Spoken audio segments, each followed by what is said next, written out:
प्यारे भक्तों, आप सभी को जय जय श्री सीताराम। प्रिय दर्शकों, आइए आज के इस वीडियो में हम वास्तु शास्त्र से संबंधित कुछ प्रश्न और उनके उत्तर लेकर आए हैं। आप सभी लोग हमारे इस वीडियो को पूरा अवश्य श्रवण कीजिएगा। तो चलिए प्रारंभ करते हैं। पहला प्रश्न है, घर में देव मंदिर कहाँ पर होना चाहिए?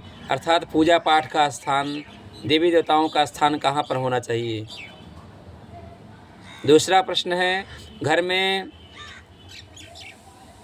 भोजनालय, जिसको किचन, रसोई इत्यादि नाम से भी जाना जाता है, यह कहाँ पर होना चाहिए? किस दिशा में होना चाहिए? भोजन बनाते समय हमारा मुख किस दिशा में होना चाहिए?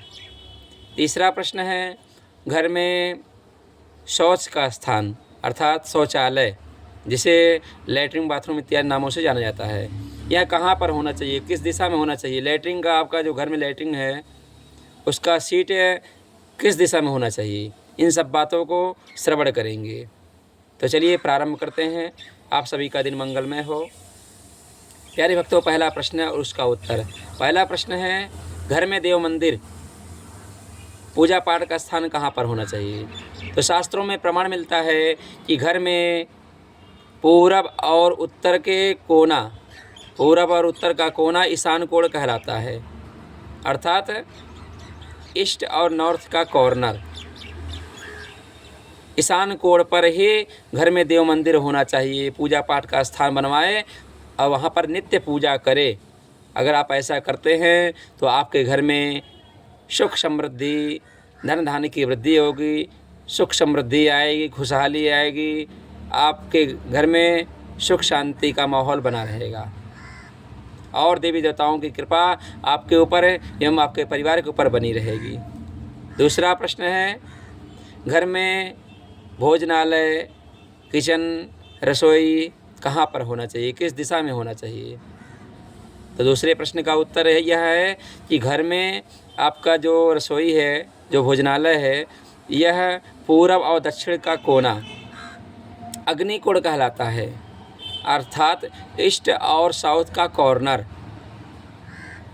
अग्निकोण पर ही आपका किचन, रसोई, भोजनालय होना चाहिए।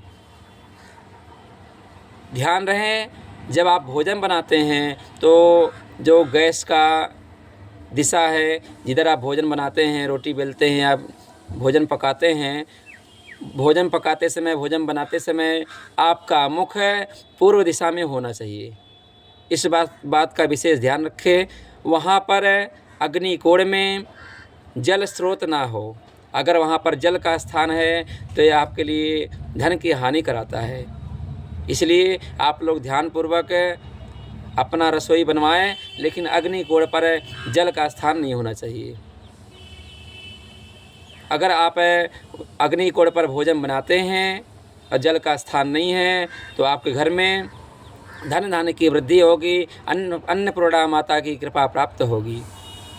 तीसरा प्रश्न है, घर में शौचालय, लैट्रिन इत्यादि का स्थान कहाँ पर होना चाहिए? तो इसका उत्तर शास्त्रों में कहा गया है, घर में साउथ अर्थात दक्षिण या साउथ वेस्ट, नैऋत्य कोण, मतलब दक्षिण और पश्चिम का कोना नैऋत्य कोण, या फिर आपका दक्षिण दिशा में आपका शौचालय, लैट्रिन का स्थान होना चाहिए। क्योंकि जब हम शौच करते हैं तो शास्त्रों में प्रमाण मिलता है, शौच करते समय दिन में आपका मुख दक्षिण की तरफ होना चाहिए, उत्तर दक्षिण से। तो उत्तर दक्षिण मुख उसका लैट्रिन का सीट भी आपका होना चाहिए। प्यारे भक्तों, कहा गया है, घर में आप लोग जो सीढ़ी बनवाते हैं तो सीढ़ियों की जो संख्या है यह विषम संख्या में शुभ मानी जाती है। इस बात को भी आप लोग नोटिस कर लीजिए। और एक विशेष बात आप लोग को बतलाने जा रहा हूँ, वास्तु से संबंधित है। कहा गया है, आप घर में ईशान कोण, पूरब और उत्तर का कोना, ईस्ट और नॉर्थ का कॉर्नर से लेकर के और साउथ और वेस्ट के कॉर्नर अर्थात दक्षिण और पश्चिम का कोना, नैऋत्य कोण, इस दिशा में कोई एक सीधी रेखा खींचते हुए जाइए। उस रेखा पर आपका कोई भी जल से संबंधित स्थान नहीं होना चाहिए, आरओ जल या पानी का स्रोत नहीं होना चाहिए। अगर है तो यह घर में विशेष हानि कराता है, इसको हटवाइए। प्यारे भक्तों, घर में आंगन ज़रूर होना चाहिए, घर में तुलसी दल ज़रूर होना चाहिए, तुलसी का वृक्ष अवश्य होना चाहिए। और घर में आप आ गया है धन धान्य की वृद्धि के लिए, घर में कोई मांगलिक कार्य अगर में बाधाएं आ रही है, कोई शादी विवाह में रुकावटें आ रही हैं, तो आप क्या कीजिए। एक उपाय है, कहा गया है ईस्ट और नॉर्थ के कॉर्नर पर, अर्थात पूरब और उत्तर के कोना ईशान कोण पर ही मंदिर के आसपास कहीं आप पीतल का कोई पात्र हो बड़ा सा, उसमें आप जल भर के रख दीजिए। उसमें आप फूल डाल दीजिए, पीला फूल, कमल का फूल, गुलाब का फूल भर दीजिए, जिससे आपके घर में धन धान्य की वृद्धि होगी।